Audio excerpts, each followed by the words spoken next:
முருங்கைக்கீரை முட்டை பொரியல் பண்ண போகிறோம். அதுக்கு ஒரு பேன் அடுப்பில் வச்சுக்கோங்க. அடுப்பு ஆன் பண்ணிக்கோங்க.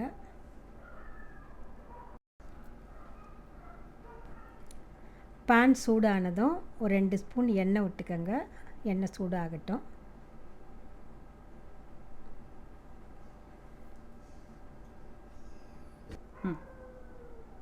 இப்போது எண்ணெய் சூடாகட்டும். இப்போ 1.5 ஸ்பூன் கடுகு போட்டுக்கோங்க.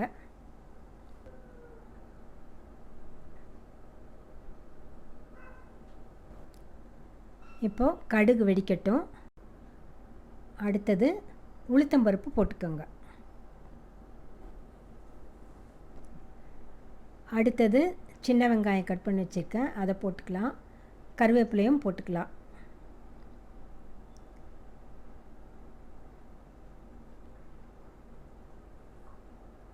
வதக்கிக்கலாம்.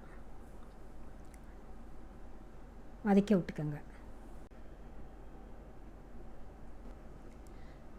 அடுத்தது பாதி தக்காளி, ஒரு பச்சை மிளகாய் போட்டுட்டு நல்லா வதக்கி விட்டுக்கோங்க. உங்களுக்கு காரம் வேணும்னா இன்னும் ஒரு பச்சை மிளகாய் கூட போட்டுக்கலாம். நல்லா வதங்கட்டும்.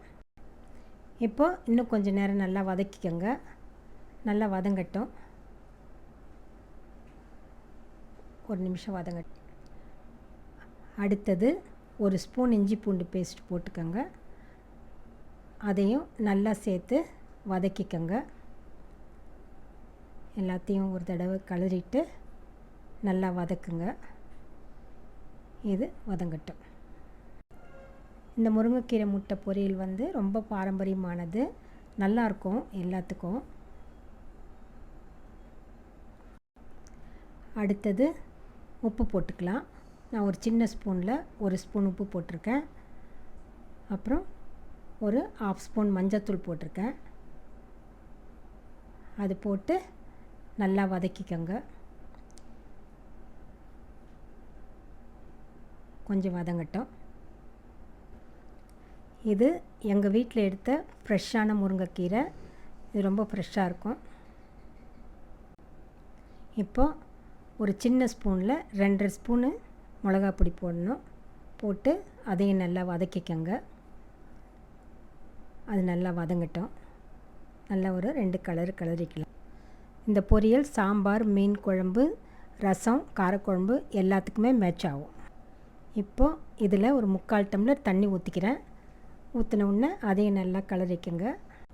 இந்த முருங்கைக்கீரையில் சூப்பு, கூட்டு, பொரியல், சாம்பார் எல்லாமே பண்ணலாம். ஆனால் இந்த மாதிரி முட்டை போட்டு பண்ணும்போது இன்னும் ரொம்பவே நல்லாயிருக்கும். இதை நீங்கள் பண்ணி பாருங்கள். இப்போ வாஷ் பண்ணி வச்சுருக்க கீரையை நான் இதில் போடுறேன். இது ஒரு 4 பேர் சாப்பிட்ற அளவுக்கு நான் கீரை எடுத்து வச்சுருக்கேன். இது போடுறேன். இது நல்லா கொஞ்சம் நேரம் வேகட்டும். இப்போது உப்பு பார்த்துக்கோங்க. உப்பு கரெக்டாக இருக்குதான்னு பார்த்துக்கோங்க. இப்போ கீரை போட்டதுக்கப்புறம் இந்த தண்ணியிலேயே கீரை கொஞ்சம் வேகட்டும். அந்த தண்ணி வற்றுற அளவுக்கு இந்த கீரை வெந்தால் போதும். இப்போது இந்த கீரையில் 3 முட்டை ஊற்ற போகிறேன். இது 4 பேர் நல்லா தாராளமாக சாப்பிட்லாம்.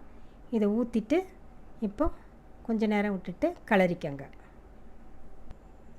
முட்டையை உடனே கலராதீங்க.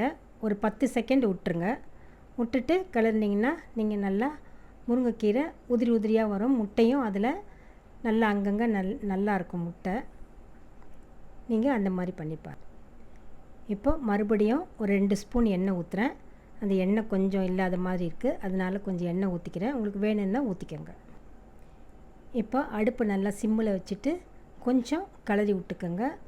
அது நல்லா உதிரி உதிரியாக வர்ற அளவுக்கு நல்லா எல்லா பக்கமும் கலரிக்கோங்க.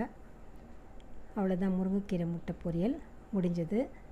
நல்லாயிருக்கும். இதை சாப்பிட்டு பாருங்கள். சாப்பிட்டு பார்த்து கமெண்ட் பண்ணுங்கள்.